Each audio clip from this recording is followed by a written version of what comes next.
सुनैना का गृह प्रवेश हो चुका है, राजकुमारी जी ने आशीर्वाद भी दे दिया है, लेकिन दो बड़े कांड सुनैना की जिंदगी में अब होने वाले हैं। क्या कांड होने वाले हैं सुनैना की जिंदगी में? बहुत जल्द नमन और सुनैना का तलाक भी होने वाला है। क्या कहानी होगी? सारी बातों की चर्चा आज की इस वीडियो के अंदर करने वाला हूं। उसके पहले आपको बताऊंगा कि आज के एपिसोड में क्या कुछ खास दिखाया गया। सो हे गाइस, मैं हूं कार्तिक और आज की इस वीडियो के अंदर आज के एपिसोड से रिलेटेड पूरी वीडियो बताने वाला हूं मैं। सबसे पहले आपको दिखाया जाएगा सुनैना का सीन, जो कि यहाँ पर मंदिर के अंदर ही 2 से 3 बार नमन के गले लगते नजर आएगी। अपने सिंदूर को देखेगी और वो सोचेगी कि चलो ठीक है, नमन से उसकी शादी हुई, और अपने पुराने इतिहास को याद करेगी, जहां पर उसकी माँ जब पूछ रही होती है कुमुद की भैया तुम सुन नमन से कहीं प्यार तो नहीं करने लगी, तो वो कुछ बोलती नहीं है, लेकिन अब उसे एहसास हो रहा है कि हाँ, वो नमन से प्यार करती है। उधर कुमुद का सीन दिखाया जाएगा, जहां पर बाबू साहब कुमुद का ध्यान रख रहे होते हैं। इसी दौरान भाई साहब घर के अंदर राजकुमारी परेशान होती है कि उसका बेटा आया नहीं।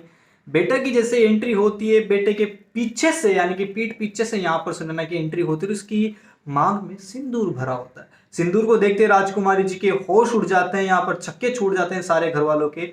और नमन कहता है कि मैं सुनैना को शादी करके गृह प्रवेश के लिए लेकर आया हूं, आपका आशीर्वाद की जरूरत है, इसके अलावा और कुछ नहीं चाहिए।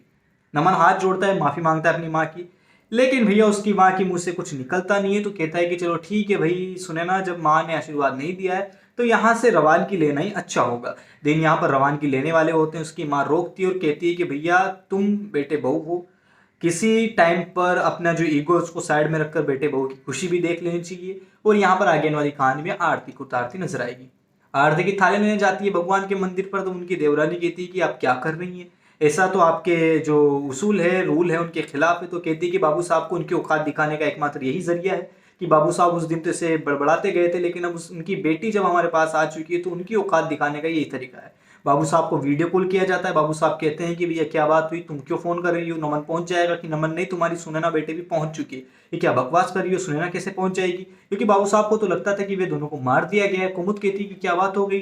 देन यहाँ पर जैसे देखा जाता है कि देखिए अपनी बेटी की मांग देखिए, मांग दिखाई जाती है वीडियो कॉल पर। बाबू साहब परेशान हो जाते हैं। उधर कुमुद जो है पंकजा और सारे जो महिलाएं होती है घर से, उनसे कहती है कि सुनैना की शादी हो गई। सारे घर वाले सोचते हैं कि पंकजा उनकी माँ सोचती है कि भैया घर शादी हो गई तो हो गई होगी इधर उधर से किसी के साथ। लेकिन जैसे बताया जाता है कि शादी नमन के साथ हुई तो पंकजा की तो होश उड़ जाती है, उसकी माँ के होश उड़ जाते हैं।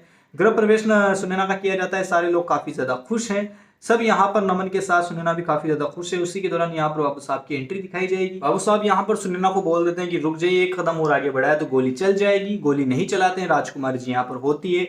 नमन और सुनैना यहाँ पर होते हैं तो सुनैना कहती है कि बहुत हुआ आपका अत्याचार, मैं अब नमन जी की पत्नी हूँ और इनको कुछ करने से पहले आपको मुझे गोली चलानी होगी। बाबू साहब चला सकते हैं क्योंकि उन्होंने सुनैना से कोई मोह माया है नहीं, मोहप्रीत है नहीं।